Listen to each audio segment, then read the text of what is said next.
specter is haunting Europe, the specter of communism.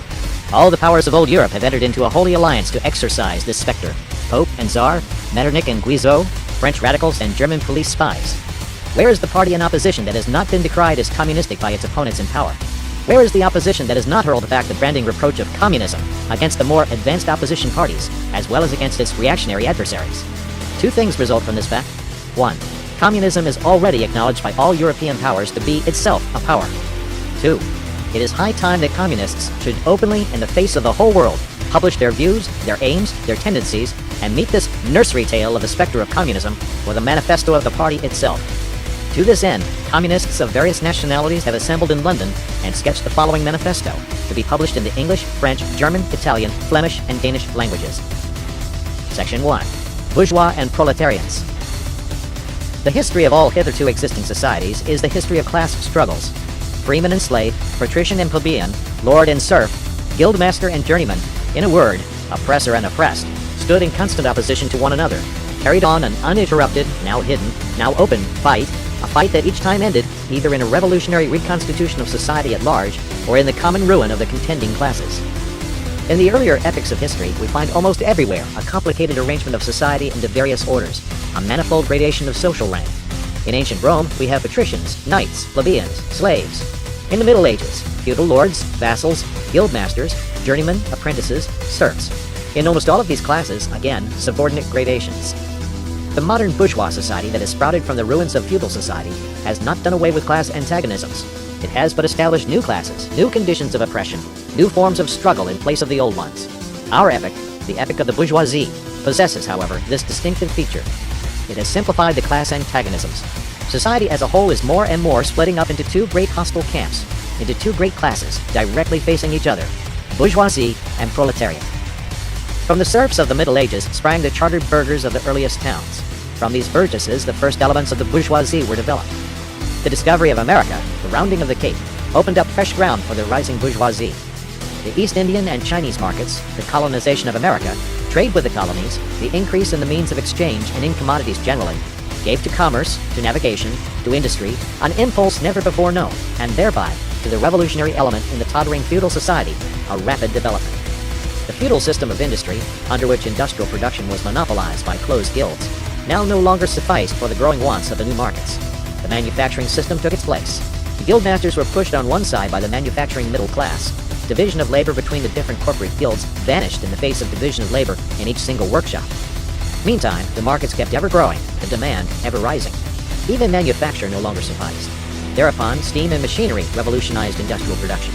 The place of manufacture was taken by the giant, modern industry. The place of the industrial middle class, by industrial millionaires, the leaders of whole industrial armies, the modern bourgeois.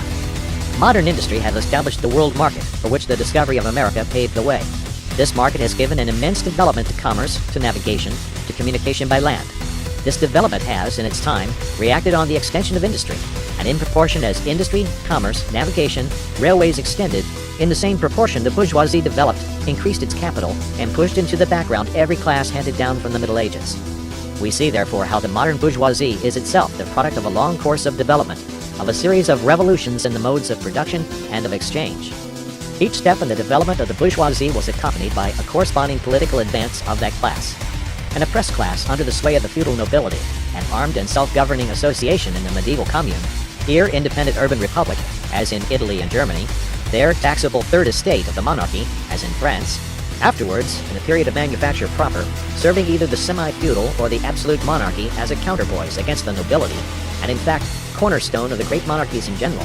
The bourgeoisie has at last, since the establishment of modern industry and of the world market, conquered for itself, in the modern representative state, exclusive political sway.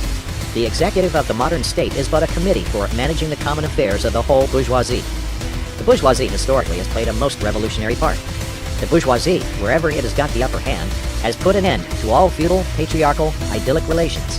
It has pitilessly torn asunder the motley feudal ties that bound man to his natural superiors, and has left remaining no other nexus between man and man than naked self-interest, than callous cash payment. It has drowned the most heavenly ecstasies of religious fervor, of chivalrous enthusiasm, of Philistine sentimentalism, in the icy water of egotistical calculation. It has resolved personal worth into exchange value, and in place of the numberless and indefeasible chartered freedoms, has set up that single, unconscionable freedom, free trade. In one word, for exploitation, veiled by religious and political illusions, naked, shameless, direct, brutal exploitation. The bourgeoisie has stripped of its halo every occupation hitherto honored and looked up to with reverent awe.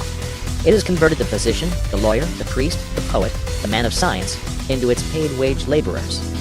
The bourgeoisie has torn away from the family its sentimental veil, and has reduced the family relation to a mere money relation. The bourgeoisie has disclosed how it came to pass that the brutal display of vigor in the Middle Ages, which reactionists so much admire, found its fitting complement in the most slothful indolence.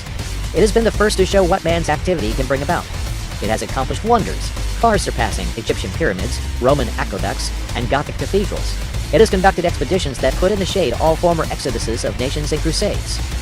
The bourgeoisie cannot exist without constantly revolutionizing the instruments of production, and thereby the relations of production, and with them the whole relations of society. Conservation of the old modes of production in unaltered form was, on the contrary, the first condition of existence for all earlier industrial classes. Constant revolutionizing of production, uninterrupted disturbance of all social conditions, everlasting uncertainty and agitation distinguish the bourgeois epoch from all earlier ones. All fixed, fast-frozen relations, with their train of ancient and venerable prejudices and opinions, are swept away. All new-formed ones become antiquated before they can ossify. All that is solid melts into air. All that is holy is profaned, and man is at last compelled to face with sober senses his real conditions of life and his relations with his kind. The need of a constantly expanding market for its products chases the bourgeoisie over the whole surface of the globe. It must nestle everywhere, settle everywhere, establish connections everywhere. The bourgeoisie has, through its exploitation of the world market, given a cosmopolitan character to production and consumption in every country. To the great chagrin of reactionists, it has drawn from under the feet of industry the national ground on which it stood. All old established national industries have been destroyed, or are daily being destroyed.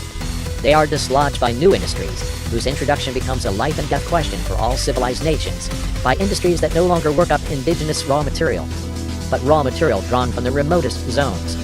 Industries whose products are consumed not only at home, but in every quarter of the globe. In place of the old wants, satisfied by the productions of the country, we find new wants, requiring for their satisfaction the products of distant lands and climes. In place of the old local and national seclusion and self-sufficiency, we have intercourse in every direction, universal interdependence of nations, and as in material, so also in intellectual production. The intellectual creations of individual nations become common property. National one-sidedness and narrow-mindedness become more and more impossible, and from the numerous national and local literatures, there arises a world literature. The bourgeoisie, by the rapid improvement of all instruments of production, by the immensely facilitated means of communication, draws all, even the most barbarian, nations into civilization. The cheap prices of its commodities are the heavy artillery with which it batters down all Chinese walls, with which it forces the barbarians' intensely obstinate hatred of foreigners to capitulate. It compels all nations, on pain of extinction, to adopt the bourgeois mode of production. It compels them to introduce what it calls civilization into their midst, i.e., to become bourgeois themselves. In one word, it creates a world after its own image. The bourgeoisie has subjected the country to the rule of the towns. It has created enormous cities, has greatly increased the urban population as compared with the rural, and has thus rescued a considerable part of the population from the idiocy of rural life. Just as it has made the country dependent on the towns, so it has made barbarian and semi-barbarian countries dependent on the civilized ones, nations of peasants on nations of bourgeois, the East on the West. The bourgeoisie keeps more and more doing away with the scattered state of the population, of the means of production, and of property. It has agglomerated production, and has concentrated property in a few hands. The natural consequence of this was political centralization. Independent, or but loosely connected provinces, with separate interests, laws, governments, and systems of taxation, became lumped together into one nation, with one government, one code of laws, one national class interest, one frontier, and one customs tariff. The bourgeoisie, during its rule of scarce 100 years, has created more massive and more colossal productive forces than have all preceding generations together. Subjection of nature's forces to man, machinery, application of chemistry to industry and agriculture, steam navigation, railways, electric telegraphs, clearing of whole continents for cultivation, canalization of rivers, whole populations conjured out of the ground. What earlier century had even a presentiment that such productive forces slumbered in the lap of social labor? We see then the means of production and of exchange, on whose foundation the bourgeoisie built itself up, were generated in feudal society. At a certain stage in the development of these means of production and of exchange,